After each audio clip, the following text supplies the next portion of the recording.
кыска эле да, бул түшүнүксүз болуп атат да, прокурордун каза болгондугуна байланыштуу деп.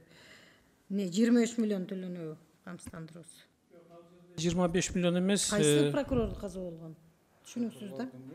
Башкы прокуратуранын кызматкери өз. Жок, экинчи пунктунда прокурордун каза болгондугуна байланыштуу дейт. Жок, бул чакырылган генеральный прокурордун орун басары бар, ошо жооп берип койсун. Уруксат берсеңиздер, мен жооп берейин.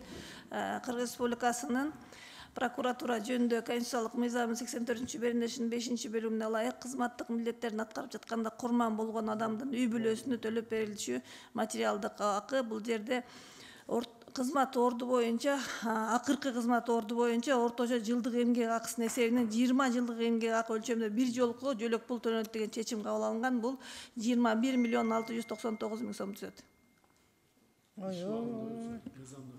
Бул мамлекетте Бүгүнкү күндө мисалы бар да ошондой кишилер. Ооба, бул каза болгондо Чаткалдын прокурору.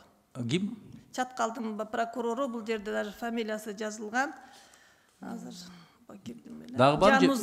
Жанузаков Бакирдин Мусаевичтин үй бүлөсүн төлөп беребиз.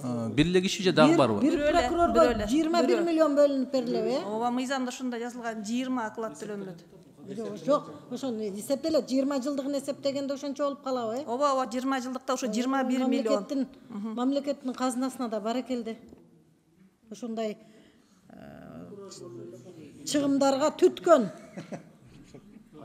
А биз мамлекет мектепке 5 миллион ала албай атабыз, тиги таппайчы ошол. Тияка чоюп, бияка чоюп дегендей.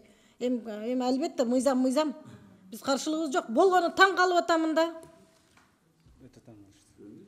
Бул кайран мамлекеттикин эмес, бул элдин акчасы, бул акчачы. Бюджеттин акчасы, элдин акчасы да. Рахмат. Кийинки сөз депутат Нарматова Надира Азимда.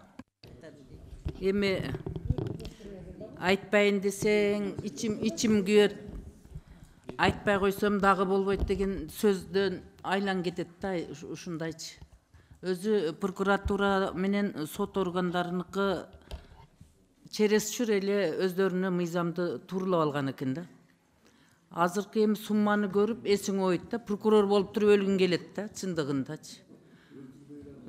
Эми чындыгында прокурорлордун өмүрүн тилеште окшойбуз эмичи. Эсен аман жүрсүн, мейли эмне кылса деле депчи. Бирок мына жерден туура эмес жактары көп да. Булар пенсияга чыкса дагы миллион акчаны жөн алат экен. Пенсияга чыккан үчүн. Ага чейинкиси өзүнчө. Анан кийин пенсияга чыкса дагы эми укмуш пенсияга чыгат. Айтсаң жаман көрүнөсүң, балая каласың дагы.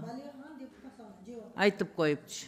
Анан кийин жепчуштар деген атка депутаттар конот, бечерелер жебеген самсага пул төлөшүп, укпаган сөзүбүз калбайт чындыгындачы.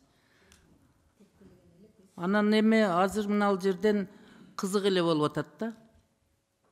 Мен бир фактыны билем.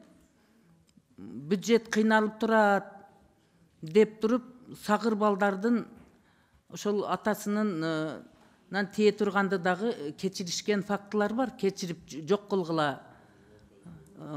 Бюджет кыйналып турат деп анан сагырлардын акысынан мамлекет байып кеткен болсо, анда болуптур деп ошонун ата-энеси кечип берген. Азыр эми неменикин производственный случай болсо дагычы. Производственный случай болсо дагы 7 миллион акчаны кеш деп туруп кечтиришкен. Мамлекеттин ичинде саясатта.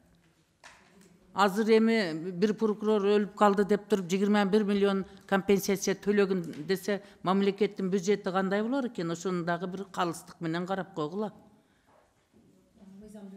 Мыйзамды өзгөртүш керек эми. Чындыгында азыр эми мыйзамда төлөш керек дегенди биз төлөбөйбүз деп жер тиресең дагы туура келбейт. Бирок ошол эле мезгилде калыстык каякта, теңсиздик каякта? Бюджет кыйналып турат деп 7-8 миллионду да кечтирген фактыларды биз жакшы билебиз.